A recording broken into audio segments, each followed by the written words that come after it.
Hello good morning everyone. Welcome to JL Jharkhand live, Jharkhand number one YouTube study channel. दोस्तों आज है 16 दिसंबर और हम लोग यहाँ पर आज झारखंड के महत्वपूर्ण करेंट अफेयर के क्वेश्चंस देखने वाले हैं। तो अगर आप झारखंड लाइव चैनल में अगर नए हैं तो सबसे पहले चैनल को जरूर सब्सक्राइब कर लीजिए और साथ ही जो बेल आइकन बना हुआ है उसको प्रेस कर लीजिए ताकि आगे का जो भी अपडेट्स अगर वीडियो आएगी नोटिफिकेशन सबसे पहले आपको यहाँ पर मिल जाया करेगी। तो दोस्तों चैनल को जरूर सब्सक्राइब कर लीजिए और पीडीएफ के लिए आप हमारे टेलीग्राम ग्रुप ज्वाइन कर लीजिए। वीडियो के नीचे आपको डिस्क्रिप्शन में लिंक मिल जाएगी, आप वहां पर क्लिक कर हमारे टेलीग्राम ग्रुप ज्वाइन कर सकते हैं। डेली शाम के 7 बजे वहां पर पीडीएफ प्रोवाइड कर दी जाती है, तो पीडीएफ के लिए आप हमारे टेलीग्राम ग्रुप जरूर ज्वाइन कर लीजिए।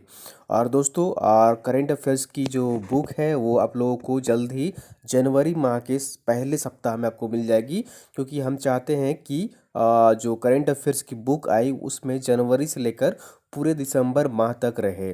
तो अभी एग्ज़ाम होने में अगर अभी भी फॉर्म आती है आपकी तो 1 से 2 महीने समय आपको यहाँ पर मिलती है। 1 महीने तो फॉर्म भरने का समय मिलता है, तो अभी एग्ज़ाम होने में 1 से 2 महीने अभी समय है। तो हम चाहते हैं कि इसमें सारे करेंट अफेयर्स जो है जनवरी तक आपको मैं उपलब्ध कराऊं, इसलिए हमारी जो बुक है मार्केट में भी आएगी, हिंदी मीडियम में भी आएगी और एक अलग से इंग्लिश मीडियम में भी आएगी। तो आप जिस भी लैंग्वेज में आप ख़रीदना चाहें उस बुक को ख़रीद सकते हैं आप मार्केट से। जनवरी के पहले सप्ताह से आपको मिलना शुरू हो जाएगी, तो उस पर भी हम लोग यहाँ डिटेल्स में बात करेंगे और मैं अलग से वीडियो भी प्रोवाइड कर दूंगा सारी डिटेल्स में कि आप कैसे कर देंगे, कि क्या प्राइस होगी, किस पब्लिकेशन का होगा। ये सारी बातें डिटेल्स में हम लोग यहाँ पर आगे आने वाले दिनों में मैं अलग से एक वीडियो प्रोवाइड कर दूंगा। तो चलिए हम लोग यहाँ पर आज 16 दिसंबर 2020 झारखंड के महत्वपूर्ण करेंट अफेयर के क्वेश्चन देखते हैं। तो यहाँ पर आज का पहला प्रश्न है, झारखंड किस शहर में राज्य का पहला निजी एयरलाइंस की स्थापना की जाएगी? तो इसका सही आंसर जो होगा यहाँ पर ऑप्शन नंबर सी इज बिल्कुल सही आंसर हो जाएगा, जामताड़ा में। कहाँ पर? जामताड़ा में राज्य का पहला निजी एयरलाइंस की स्थापना की जाएगी, तो ऑप्शन नंबर सी इज बिल्कुल सही आंसर हो जाएगा। चलिए हम लोग यहाँ पर सारे डिटेल्स में देख लेते हैं। तो झारखंड राज्य का पहला निजी एयरलाइन स्थापित करने की दिशा में पहल शुरू की गई है। इसके तहत जामताड़ा में एयरपोर्ट बनेगा और ट्रेनिंग स्कूल खुलेगा। इसमें गरीब आदिवासी दलित अल्पसंख्यक युवक युवती हवाई जहाज उड़ा सकेंगे। तो ऑप्शन नंबर यहाँ पर सी इज बिल्कुल सही आंसर हो जाएगा। जामताड़ा में निजी एयरपोर्ट बनेगा और यहाँ पर जो अल्पसंख्यक होंगे, गरीब आदिवासी दलित बच्चे होंगे, वो यहाँ पर प्रशिक्षण प्राप्त करेंगे, हवाई जहाज उड़ा सकेंगे। चलिए अगले प्रश्न की ओर चलते हैं और अगला प्रश्न है यहाँ पर, राष्ट्रीय परिवार स्वास्थ्य सर्वेक्षण नेशनल फैमिली हेल्थ सर्वे के अनुसार किशोरावस्था में गर्भाधारण यानी टीनेज प्रेगनेंसी के मामले में झारखंड की दर कितनी प्रतिशत है? तो इसका सही आंसर जो होगा यहाँ पर ऑप्शन नंबर बी इज बिल्कुल सही आंसर हो जाएगा। तो हाल ही में एक रिपोर्ट आई है, सर्वे आई है, और ये रिपोर्ट है राष्ट्रीय परिवार स्वास्थ्य सर्वेक्षण नेशनल फैमिली हेल्थ सर्वे। इसके अनुसार टीनेज एज में, ठीक है, टीनेज में प्रेगनेंसी यानी किशोरावस्था में गर्भधारण के दर जो है वो झारखंड में 12% पाया गया है, दर्ज किया गया है। तो ऑप्शन नंबर बी इज बिल्कुल सही आंसर हो जाएगा, जो कि राष्ट्रीय औसत से काफ़ी ज़्यादा, 1.5 गुना ज़्यादा है। चलिए हम लोग यहाँ पर सारे महत्वपूर्ण फैक्ट्स यहाँ पर देख लेते हैं। झारखंड में किशोरावस्था में गर्भाधारण स्वास्थ्य संबंधित गंभीर खतरे और गहरे सामाजिक आर्थिक प्रभाव है।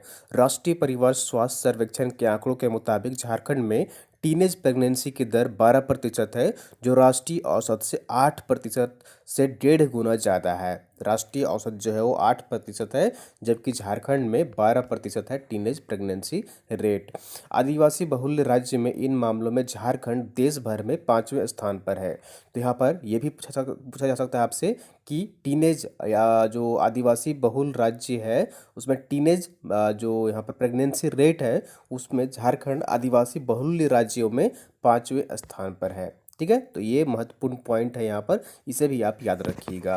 तो ऑप्शन नंबर बी इज बिल्कुल सही आंसर हो जाएगा। वहीं पर विवाह के मामले में झारखंड अपने पड़ोसी राज्यों पश्चिम बंगाल और बिहार के बाद झारखंड देश में तीसरे स्थान पर है। ठीक है, तो ऑप्शन नंबर बी इज बिल्कुल सही आंसर हो जाएगा। अगला प्रश्न है यहाँ पर, राज्य में पहली बार वर्चुअल किसान मेला का आयोजन किसकी मदद से आयोजित की जा रही है? तो इसका सही आंसर जो होगा यहाँ पर ऑप्शन नंबर सी इज बिल्कुल सही आंसर हो जाएगा।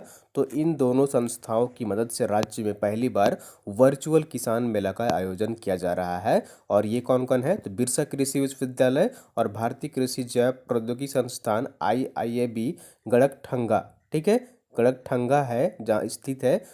इन दोनों की मदद से ही राज्य में पहली बार वर्चुअल किसान मेला का आयोजन किया जा रहा है। तो ऑप्शन नंबर सी इज बिल्कुल सही आंसर हो जाएगा। चलिए हम लोग यहाँ पर डिटेल्स में देख लेते हैं इस मेले का उद्देश्य क्या है। तो झारखंड के वर्षा आधारित कृषि के क्षेत्रों में पशु और कुक्कुट पालन मीन्स कि मुर्गी पालन जो होता है आजीविका का महत्वपूर्ण स्रोत है। किसानों को रोजगार सृजन, उद्यमिता और दक्षता विकास से अवगत कराने के लिए किसान मेला का आयोजन किया जा रहा है। ICR भारतीय कृषि जैव प्रौद्योगिकी संस्थान IIAB गड़कटंगा, रांची और पशु चिकित्सा संकाय बिरसा कृषि विश्वविद्यालय की ओर से 16 दिसंबर को वर्चुअल किसान मेला का आयोजन किया जा रहा है। तो यहाँ पर किसानों को जो स्वरोजगार के उद्देश्य से है इस मौसम में, इस सीजन में क्या क्या स्वरोजगार हो सकते हैं, इसका जो है यहाँ पर उन्हें प्रशिक्षण दिया जाएगा, उन्हें जानकारी दी जाएगी। और इसलिए वर्चुअल किसान मेला का आयोजन किया जा रहा है ICAR और भारत बिरसा कृषि विश्वविद्यालय के संयुक्त तत्वाधान में। तो ऑप्शन नंबर सी इज बिल्कुल सही आंसर हो जाएगा। अगला प्रश्न है यहाँ पर, महिलाओं को लजीज व्यंजन बनाने के तरीके से नई पहचान देने के लिए कौन सी ई-कॉमर्स स्टार्टअप शुरू की गई है। तो इसका सही आंसर जो होगा यहाँ पर ऑप्शन नंबर बी इज बिल्कुल सही आंसर हो जाएगा। तो इसका सही आंसर जो होगा यहाँ पर मेड बाय माँ, ठीक है, मेड बाय, इंग्लिश में मैं लिख देता हूँ यहाँ पर मेड बाय माँ। ये जो है यहाँ पर शुरुआत की गई है रांची में, ठीक है। मेड बाय माँ जो है वो स्टार्टअप है जो महिलाओं को लजीज व्यंजन बनाने के तरीके से पहचान जो है यहाँ पर स्वरोजगार की देने के उद्देश्य से ई-कॉमर्स स्टार्टअप शुरू की गई है, ठीक है, मेड बाय माँ। तो ऑप्शन नंबर बी जो होगा यहाँ पर बिल्कुल सही आंसर हो जाएगा। महिलाओं को लजीज व्यंजन बनाने के तरीके से नई पहचान देने के लिए मेड बाय माँ ई-कॉमर्स स्टार्टअप शुरू किया गया है। इसके को फाउंडर जो है वो इरफान अनवर है और इसके माध्यम से महिलाओं को घर से काम करने का मौका मिलेगा। महिलाएं घर बैठकर मॉम शेफ बनकर रोजगार हासिल कर सकती हैं। तो ऑप्शन नंबर यहाँ पर जो होगा वो बी इज बिल्कुल सही आंसर रहेगा। एक स्टार्टअप शुरुआत की गई है मेड बाय माँ, जिसके तहत घर में रहकर ही जो महिलाएं हैं माँ हैं वो यहाँ पर सेफ बन सकती हैं और अपना रोजगार हासिल कर सकती हैं। चलिए अगले प्रश्न की ओर चलते हैं और अगला प्रश्न है, ऑनलाइन पढ़ाई के मामले में झारखंड देश भर में कितने स्थान पर रहा है, ठीक है, देश भर में ऑनलाइन पढ़ाई के मामले में कितने स्थान पर रहा है। तो इसका सही आंसर जो होगा यहाँ पर ऑप्शन नंबर ए इज बिल्कुल सही आंसर हो जाएगा। झारखंड पूरे देश भर में 13वां स्थान पर रहा है ऑनलाइन पढ़ाई के मामले में। कितने स्थान पर रहा है, 13वें स्थान पर रहा है ऑनलाइन पढ़ाई के मामले में झारखंड राज्य पूरे देश भर में। तो ऑप्शन नंबर ए इज बिल्कुल सही आंसर हो जाएगा। चलिए हम लोग यहाँ पर सारे महत्वपूर्ण फैक्ट्स यहाँ पर देख लेते हैं। तो हाल ही में स्कूली शिक्षा एवं साक्षरता विभाग द्वारा स्कूली बच्चों पर तैयार की गई रिपोर्ट के अनुसार ऑनलाइन पढ़ाई के मामले में झारखंड प्रदेश देश भर में 13वें स्थान पर रहा है।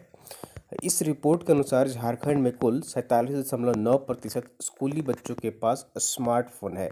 कितने लोगों के पास है, 47.9% के पास स्कूली बच्चों के पास स्मार्टफोन है। ये हालांकि आंकड़ा जो है वो काफ़ी कम है, आधे से भी कम है।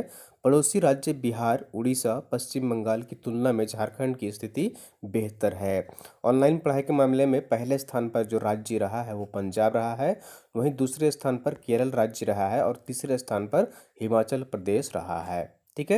हिमाचल प्रदेश में लगभग पंजाब में यहाँ पर लगभग 80% लोगों के पास जो है वो मोबाइल है या फिर ऑनलाइन पढ़ने का साधन उनके पास उपलब्ध है। तो जो झारखंड जो रहा है वो कुल मिलाकर 13वें स्थान पर रहा है ऑनलाइन पढ़ाई के मामले में।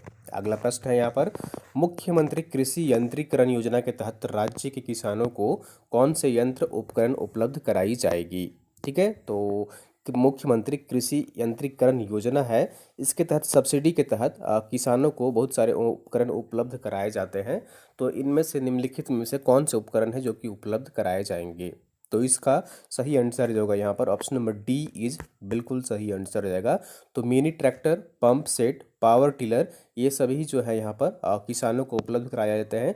और भी अन्य उपकरण हैं जो कि अनुदान पर, बहुत ही सब्सिडी पर किसानों को यहाँ पर उपलब्ध कराया जाता है। बहुत सारे जो खेती के यंत्र हैं, उपकरण हैं, उनको, ताकि वे किसान अपनी खेती जो है वो सस्ते दामों में कर सके, उनको कोई परेशानी ना हो। तो ऑप्शन नंबर डी इज बिल्कुल सही आंसर हो जाएगा। तो जैसा कि आप यहाँ पर देख पा रहे हैं, मुख्यमंत्री कृषि यंत्रीकरण योजना के तहत राज्य के किसानों को 90% अनुदान पर कृषि यंत्र उपलब्ध कराई जा रही है। ठीक है। इसके तहत महिला स्वयं सहायता समूह के बीच पावर टिलर वितरित किए जाएंगे। इलेक्ट्रिक मिनी राइस मिल अनुदान पर दिए जाएंगे। पावर टिलर के अलावा पंप सेट और पाइप का भी वितरण किया जाएगा। तो ऑप्शन नंबर डी इज बिल्कुल सही आंसर हो जाएगा। मुख्यमंत्री यंत्रीकरण योजना है जिसके तहत अनुदान पर लगभग 90% अनुदान पर कृषकों को अन्य उपकरण जो है कृषि से संबंधित वो उपलब्ध कराए जाएंगे। चलिए अगले प्रश्न की ओर चलते हैं और आंसर ऑफ द डे है यहाँ पर। पिछले वीडियो आपसे प्रश्न पूछा गया था, झारखंड में लुप्त हो रहे कोरवा जनजाति पर कोरवा भाषा का शब्दकोश किसने तैयार किया है? तो इसका सही आंसर जो होगा यहाँ पर ऑप्शन नंबर ए इज बिल्कुल सही आंसर हो जाएगा। और आप लोगों ने मैक्सिमम लोग का सही आंसर कमेंट किए थे, मैं जैसा कमेंट बॉक्स में देख पा रहा था। ठीक है, आप कमेंट किया करिए, इससे आपकी प्रैक्टिस भी होगी और चीज़ें आपको याद भी रहेंगी। तो आप कोशिश करें जब भी वीडियो देखें तो आप कमेंट बॉक्स में कमेंट करने की।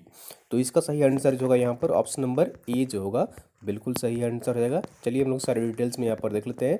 तो गढ़वा के सुदूरवर्ती सिंजो गांव निवासी 35 साल के हीरामन कोरवा ने कोरवा भाषा का शब्दकोश तैयार किया है। वह बीते 12 साल से इसके लिए प्रयासरत थे। इस शब्दकोश से बन जाने से कोरवा भाषा को संरक्षित और समृद्ध करने में मदद मिलेगी। हीरामन कोरवा पेशे से एक पारा शिक्षक हैं। झारखंड में पारा शिक्षक है वे। और कोरवा यहाँ पर जनजाति, आदिम जनजाति की अगर हम लोग यहाँ पर बात करें तो एक नज़र में यहाँ पर देख लीजिए, कोरवा जो है वो विलुप्त होती जनजाति है। 1872 में पूरे बिहार में इनकी आबादी मात्र 5214 थी। मई 1911 की जनगणना में इनकी जनसंख्या जो है वो 13,920 हो गई। 1931 में इनकी आबादी 13,021 हो गई। 1961 में इनकी जनसंख्या आबादी जो है वो 21,162 हो गई। 1971 में गिरावट दर्ज करते हुए आबादी जो है वो 18,717 हो गई। 2011 की आबादी में 35,606 इनकी जनसंख्या हो गई। झारखंड में 32 जनजातियाँ हैं, उनमें से कोरबा सहित अन्य जातियाँ 9 आदिम जनजातियाँ हैं। कोरबा की आबादी रंका, धुरकी, भंडारिया, चैनपुर, महुआ डांड इलाके में यहाँ पर जो है उनकी मौजूदगी है। तो ऑप्शन नंबर यहाँ पर जो होगा ए इज बिल्कुल सही आंसर रहेगा। हीरामन कोरवा है जिन्होंने एक शब्दकोश तैयार किया है कोरवा जनजाति पर। तो ऑप्शन नंबर ए इज बिल्कुल सही आंसर हो जाएगा। और यहाँ पर आज का प्रश्न है, क्वेश्चन ऑफ द डे है, इसका सही आंसर कमेंट करके आपको कमेंट बॉक्स में बताना है। तो आज का प्रश्न है, बिरसा कृषि विश्वविद्यालय के कीट विज्ञान विभाग से पीएचडी प्राप्त करने वाली पहली आदिवासी महिला कौन बनी है? ठीक है, बिरसा कृषि विश्वविद्यालय से कीट विज्ञान विभाग से पीएचडी प्राप्त करने वाली पहली आदिवासी महिला कौन है? तो 4 ऑप्शन आपका यहाँ पर, शांति कुरली, रूबी कुमारी, श्वेता यादव, अन्नपूर्णा देवी। तो आपको कमेंट करके बताना है कि इसका सही आंसर क्या होगा। ठीक है, तो कमेंट बॉक्स में इसका सही आंसर कमेंट करने की कोशिश करिएगा। तो दोस्तों ये थी यहाँ पर आज की झारखंड की महत्वपूर्ण करेंट अफेयर के क्वेश्चंस। उम्मीद करता हूँ आपको वीडियो पसंद आई होगी। जरूर लाइक करिए, चैनल को सब्सक्राइब नहीं किया सब्सक्राइब कर लीजिए और वीडियो को आप लोग अपने दोस्तों के साथ अधिक से अधिक शेयर कर दिया करिए ताकि अन्य लोग भी यहाँ पर जुड़ सकें और सारी जानकारी पा सकें।